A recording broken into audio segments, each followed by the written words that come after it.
If you have said to yourself, I should write that, or if someone has said to you, you should write that, then I'm talking to you because you need to write. And that's why you're tuned in to yWrite.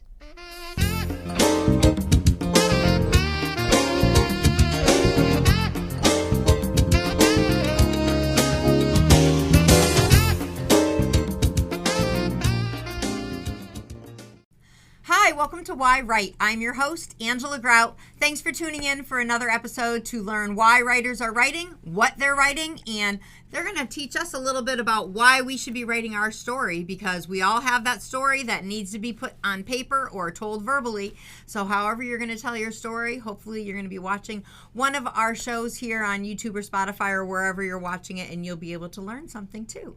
So today we're in studio, and I have a guest in studio who's here from England. I'm going to say that because I'm going to start talking with an English accent later. But his name is Ken Bisulca, and he is an author. He is a college professor of chemistry and mathematics from Springfield, Massachusetts is where he's teaching. He's also a musician, and he's a huge fan of Gothic and graphic novels. But, of course, he's on the show because he is a writer.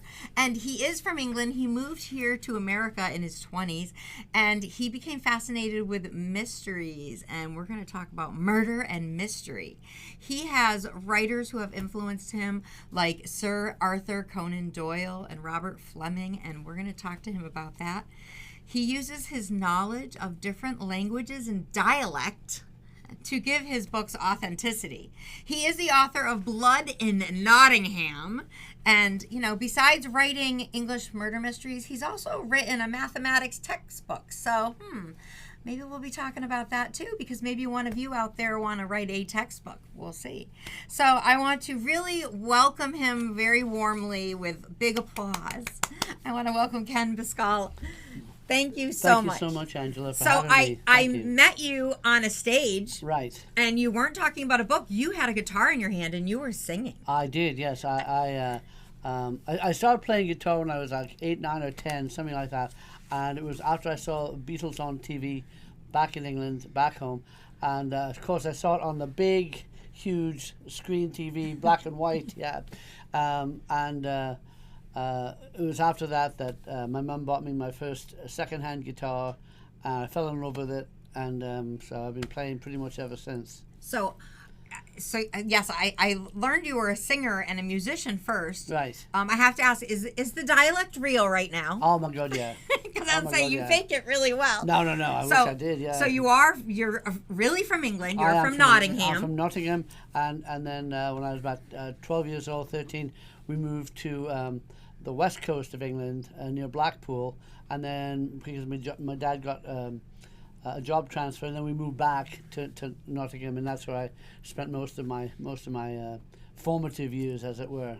Well, and you know, the title of your book, Blood in Nottingham. Right. I mean, this is your hometown. I'm thinking, oh my gosh, I don't know if I could have written a story about my hometown, because you know, April Rain is my murder mystery, and if I put like the murder in Agawam, Massachusetts, like, what would people think? And I mean, you're talking about your hometown. Right. Was there blood in Nottingham? I'm sure there was at some points. My book takes place in the 1740s, and I set it there because it was in between big war times. It was before the War of Insurrection, you call the American Revolution, and after the War of the Roses, and many of the wars with France, although there were still things going on.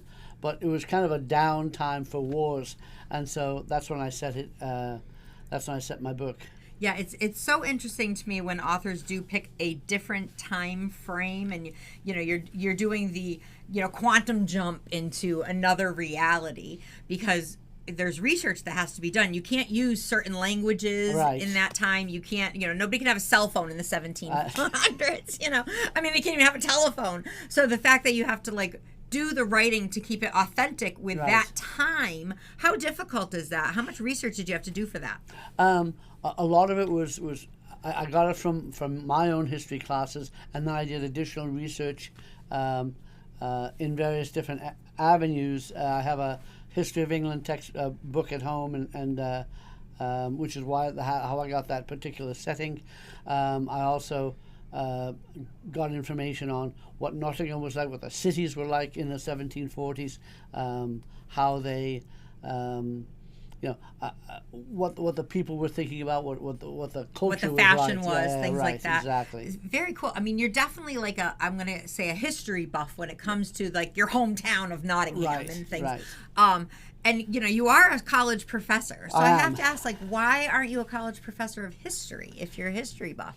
I mean, you should be teaching English history, and you're teaching mathematics and chemistry. Like you have this huge spectrum of wisdom, from being a musician to chemistry to math to history to writing. Like, it's huge. So why aren't you teaching history? Well, I probably could, but. I got into education after spending 16 years in the chemical industry. I have a master's in both chemistry and mathematics, and it became a situation where I wanted to get into education because I was doing too much traveling in my job, and so I wanted to spend more time at home. So chemistry and mathematics being the two majors that I had, and English, of course, and history were my hobbies. They were there. And I didn't have a degree in either of them, so teaching either of those would have been. I couldn't have done because of the requirements necessary in order to do that. Interesting. That's like, me being, crime fighting is my Right. hobby. Ah. Writing was my hobby, and I was a florist. Which was great for me because as a florist, every day I could go in and we could talk about the headlines and we could, try to solve the crimes and fight crimes. Yes. So this particular story that you've written, Blood in Nottingham, it sounds so fascinating. I cannot wait to read it. Because you have crimes that are happening, but you have this group of people who have, I'm going to call them superpowers, Kind of, yeah. who can solve the crimes. Like, Yeah. I want to be part of that group. Yes, and there's a special reason. I'm not going to tell you what the reason is. Okay. But they have a special reason for having those particular abilities. I imagine that they do like, what is it called? Like a secret voyeuristic thing where they can see things. Yeah. Yes, You and know. I kind of got that from reading Sherlock Holmes because he was very much that way. And I've been to the 221B Baker Street house in London. Oh my God, I I've wanna go been there, and so yeah, I'm my granddad on my mom's side was a lifelong learner, and he's the one who gave me all of these books. I love that title, lifelong learner. That's what I'm going to be, a lifelong learner. Yeah, and he only went through the proper 6 year of schooling, and then he had to go to work for his family, but he never stopped learning. He never stopped discovering things. He never stopped reading. So that's kind of where I got my influence from. Well, and even like when you're talking about I was going to say Sir Isaac Newton. So, yeah, you do Sir like Arthur him too Conan Doyle. because you're certainly into chemistry. But Arthur Conan Doyle and Sherlock Holmes and all those mysteries like Angela Lansbury, Right. things like that. The fact that they're like these great whodunits. Yeah.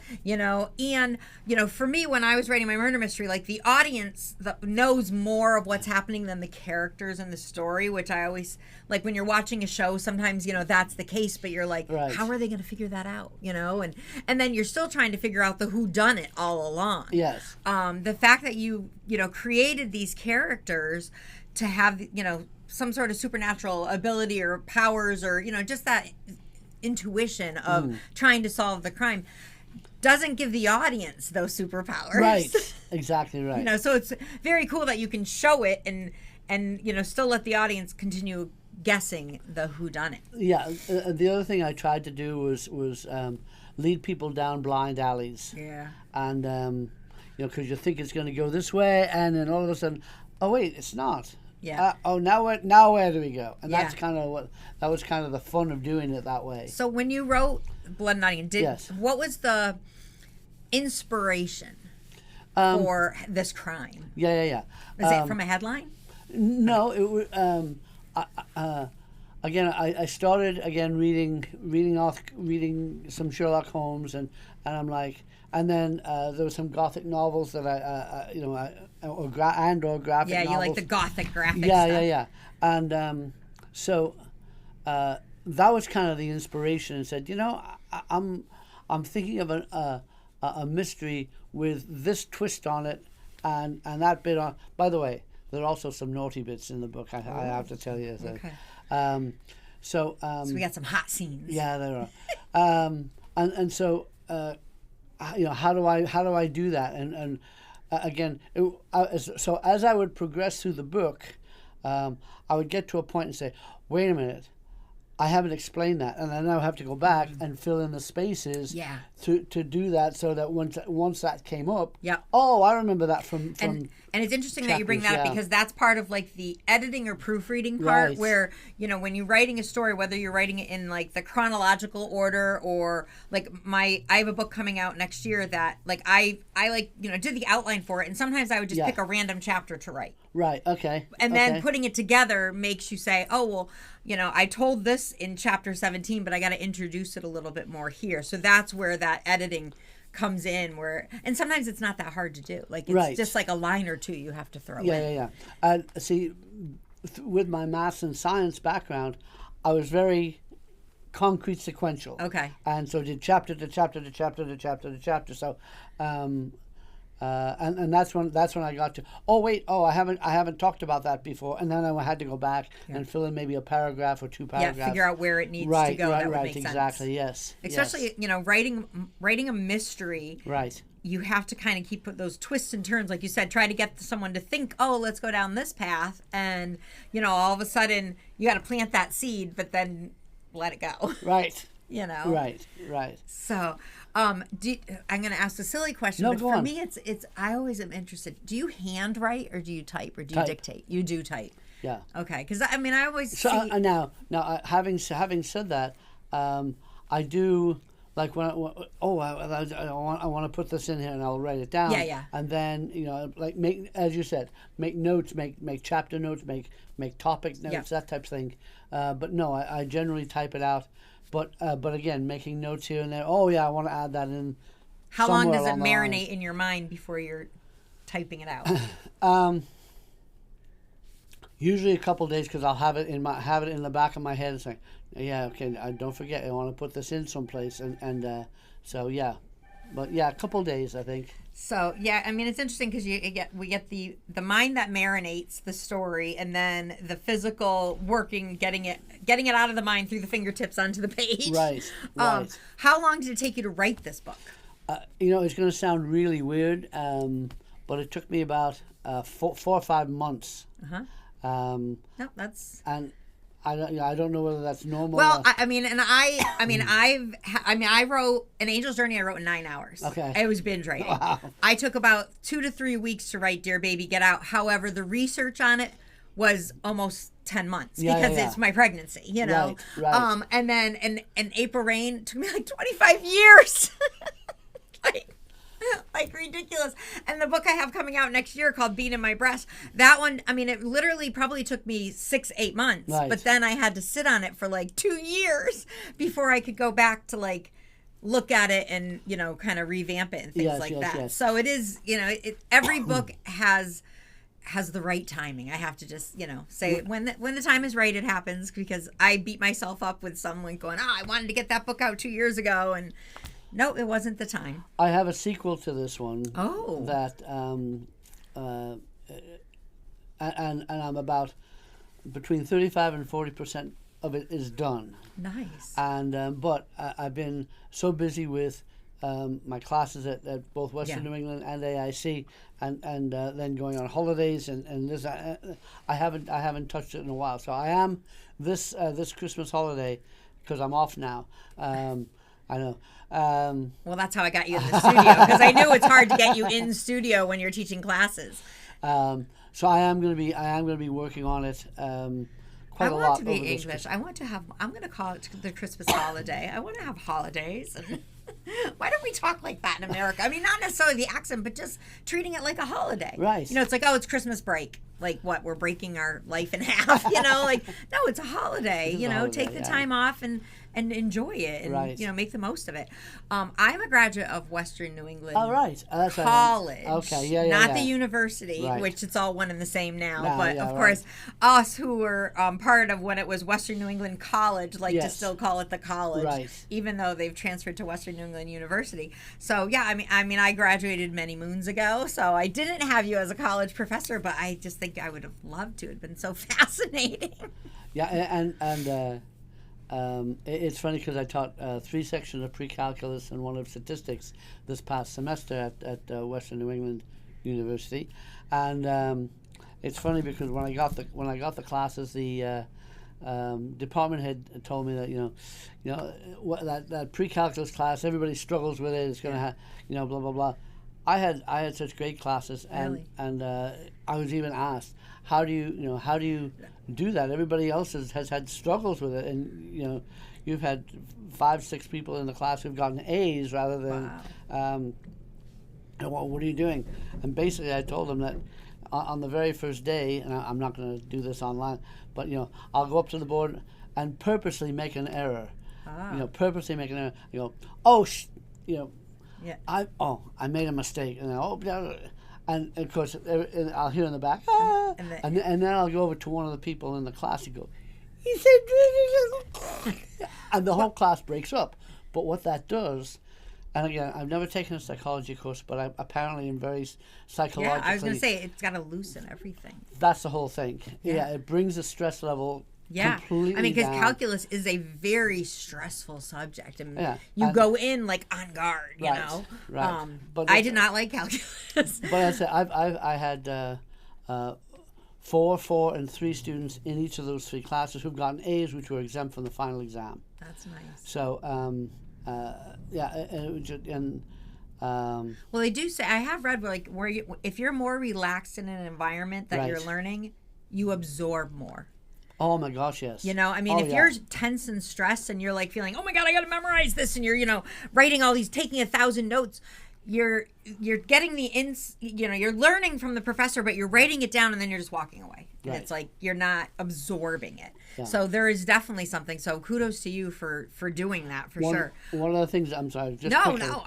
One of the things that I tell them, and I say this multiple times, there's more than one way to get to Boston than just the Mass Pike, and I will show them 2 and 3 different ways of doing the same problem and getting the same answer at the end. So Oh, I love that. yeah, and the other thing is, and again, just from a humor standpoint, if you have a fraction with a 0 down below, I say you can't have a 0 down below or the whole universe falls apart, and everybody laughs.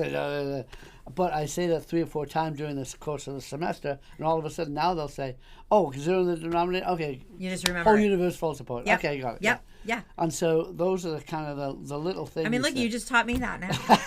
That's it. Yeah, I just had a pre-calculus class tutor. So just doing things, and I get a tremendous satisfaction from having difficult topics and difficult subjects being presented in a way that my students can understand. So, and math is very relatable to mysteries. Oh my gosh, yes. I mean, because with math, there's always that black and white answer. Yes. In mystery, there's the black and white answer. So it's very similar. I was an accounting major, so I Okay. think that's why, I like Right. this stuff, because that there is a solution, but Yes. how you get to that solution can have different ways. Absolutely. I mean, it's not just like a straight, this is who did it and this Yeah. is how. No, I mean, there's all these little paths that you can take. Right. And I can see, I didn't see it at first, but now I can see why you wrote mystery and you wrote a mathematics book. Because at first I'm like, you wrote a mathematics textbook? And then, and a murder mystery, which gets me excited. But now I'm like excited to even look at your mathematics book, because I'm thinking if it's any like how you teach, I mean, it's got to be. Yeah. And is it something that people are using in the school systems? I've presented it to the Springfield school system. They haven't adapted it yet, but they're contemplating. All right. doing Well, it. listen, Springfield school systems, all the school systems. I mean, just the way he's teaching and how he's writing and how he's presenting. We definitely need to look at this. What's the name of the textbook? It's just called General Mathematics for high school students. Nice. Well, that's very interesting. So that was that your first book that you wrote? Yes. Okay. Yes. And did you write it because you wanted to write it, or you were commissioned to write it? No. I saw it was being presented and how it was being presented in a certain way that I didn't necessarily agree with. Yeah. And so I thought I could do better, and so that's when I put this thing together. And again, yes, you're right. It's kind of the same way I teach and speak and present material. Yeah. Yeah. No, it's great. I mean, I had a professor on, or a teacher from a prep school on, who teaches music. Yeah. And his textbook, like, it's amazing. I mean, his name's Ron Castaway, and I wish I could remember what episode he's on, but I'll put it in the link. But like the way he presents how to teach music, I mean, he gets the kids from all different avenues, and Sure. and I'm just like, and that's the thing is, if you think you have a way to teach someone better, I mean, everyone's always like, oh, I could do that better. Well, then do it. Write the textbook, and there you go. And that's how you do it. Right. All right, let's go back to Blood in Nottingham. Yes. And it's yes, Blood yes. in the Midlands Blood is in the the Midlands, subtitle. When you were writing this, Yes. did you know you were going to publish it? I thought about that, yes, and because I liked the characters that I developed, and thought it would be something of interest to a lot of people. So yes, I did think about publishing it, and I didn't know how to go about doing Well, I that. didn't know if you had an audience in mind, because some people, they'll write a story just because they need to write a story, especially if it's a memoir, things like that. I mean, this isn't a memoir. Well, maybe it's a little bit of a memoir because it does have your history of your town in there, so a little bit of you is definitely in there with your dialect and your accent and your history. Right. But then you have your creativity and all of the different authors, and I'm going to say even entertainers that have, influence you to enjoy the graphic writing. Right. Because when you're writing about a murder, there's definitely graphics in there. Yeah. And like you said, I like how you said there's some naughty bits in there. There's some naughty bits in there. So like having that creative energy to put in there, I was just curious, like, did you know you were gonna, who you were writing for, like what the audience was? Because when I write for myself sometimes. Like I'm like, okay, I'm the audience. I need to find out who did this, like who did this crime. Were you surprised who did it? I had kind of I had a character list. Okay. And and these were the characters, and at the end, this was the person that actually did it. So I had that right in the beginning. Okay. And then, then I went through all the machinations for, how that character, did I have that person, him or her, appear too much? Did I have it not enough? Did I give too much away? So just making sure that it was something that. But yes, I had a character list. Well, it is interesting when you have your like character list next to you, and sometimes when you're writing, I feel like I have to go look at the characters. Yes, list, like, I know. I did the same. Who do I want to have in this? Right. Or who did I talk to last time? So besides writing Blood in Nottingham and your mathematics book, and music that you're doing, but you've also write a lot of short stories. I do. And are they out there in the world for people to read? Not yet. Okay. No, I haven't put them out there yet. You should enter some of these contests or magazines and things like that. A lot of magazines look for short stories, and be cool, because then if you put your short story in, at the bottom, you have your little like, oh, this is written by who's also the author of Blood in Nottingham, so it kind of gives you that little plug for someone to go find more of your work. So. Yeah. Because once you write a book, and then you publish it, the hardest thing sometimes is getting word out there. Exactly right. Hey, I wrote a book, you should read it. Please read it. Please buy this book. Like, you're begging friends and family and, the universe, and it's, marketing it is tough. Yes, it is. What are some ways that you market your book? Well, when I published it, they had a marketing program, and so they did much of the marketing for it. Nice. So that was a big help. Yep. Because I wouldn't know how, what, where, when, that type of thing. But you're still doing, like, you'll do book events and things like that, like, local signings, local things, which we all need to do. And it's fun to do because I feel like when I do that, I meet other authors. And, it's like there's, people sometimes they think like, especially like as a florist, people are like, oh, you're friends with that other florist? Like there's competition. And it's like, no, I mean, we're authors. It's like, I'm like so grateful to talk to another writer because it makes me feel normal. Like, really, you sit up at night and think about, a murder? And, it's like, yes, this is fascinating. In addition to that, same thing, I didn't play music for 20 years. And it was then I picked up the guitar again, and wound up going to open mics, which is where I met Casey Danick. Was at the open mics about between 15 and 20 years ago. And so Casey and you are part of a band together. We're just called Ken Casey Duo. Ken Casey Duo, yeah.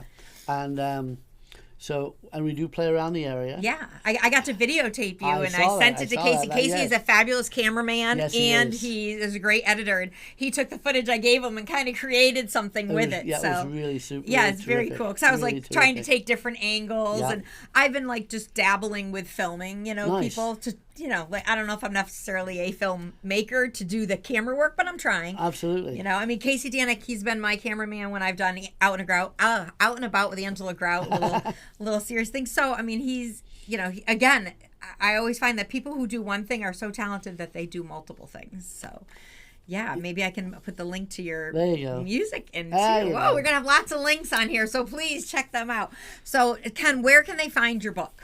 It's available on Amazon, okay. And then if you even just Google Blood in Nottingham, that's the first thing that pops up. So, okay. So yes. All right. Well, go to Amazon, buy the book, read it, leave a review. Yes, please. Really trying to put that out there because reviews are very helpful on Amazon. And number one, but number two, social media and the spread. If you're reading a book, it's so helpful to go on social media and go, oh, I just read this book, Blood in Nottingham, and your friends and family may be curious also about it if it's their genre. So yes. So Ken, thank you so much for coming on the show. Thank you so much for having me. This has been so great. I really appreciate it. And again, I thank Studio 954 and you, the listening audience, for tuning in each week to find out who the guest is going to be and what they're writing and how they've written it, why they've written it, and where you can get their book. So, I know that this episode has been super informative in so many ways, and I certainly thank you for subscribing to the channel and for constantly, just being a support to me because I'm doing what I love, not just writing, but meeting other authors and learning why they're writing because it's very important because we all have that story inside of us. This is the point of the program where, I'm going to give you a writing prompt. And, we're talking about murder and mysteries today. And, have you ever thought about writing a mystery? Let's think about it. I took a class once with James Patterson, and I have to tell you, he gave me this prompt, which I'm going to give you today, because it was very helpful when I was creating April Rain, and it definitely gives you different avenues to kind of float down. So, the prompt was consider a murder mystery. Consider some sort of mystery, whether it's something you've seen in the newspaper, something you've created in your own mind, something that's happened in your own life. Think about that mystery. Think about what it is, write it down. And then I want you to make a list of how it could have happened. Like when I was doing April Rain, it was inspired by a murder that happened in my town. We wanted to know why this girl was murdered. And literally I came up with this list, and the first thing on it was she was abducted by aliens. Then I had 3 hobos hopped off a train and abducted her. I had it was a mafia hit. I had it was an accidental murder. I make this list of what could have happened. Make your list like that, and then find, as James Patterson recommended, find the most outrageous one. Of course, for me, it was aliens abducted her. Try to write about it for 10 minutes. If you can write about it for 10 minutes and you're enjoying it, then keep going. You're going to have a story. If you don't like it, pick the next outrageous one. Start writing for 10 more minutes. And maybe you're going to have a story. And maybe that story is going to solve the mystery of, who knows, where your lost keys are or who killed the girl down the street. So there's your writing prompt for today. I am so excited that you tune in and take part in these writing prompts and listen to the show. Have a great day. I will see you on the next episode of Why Write. See ya.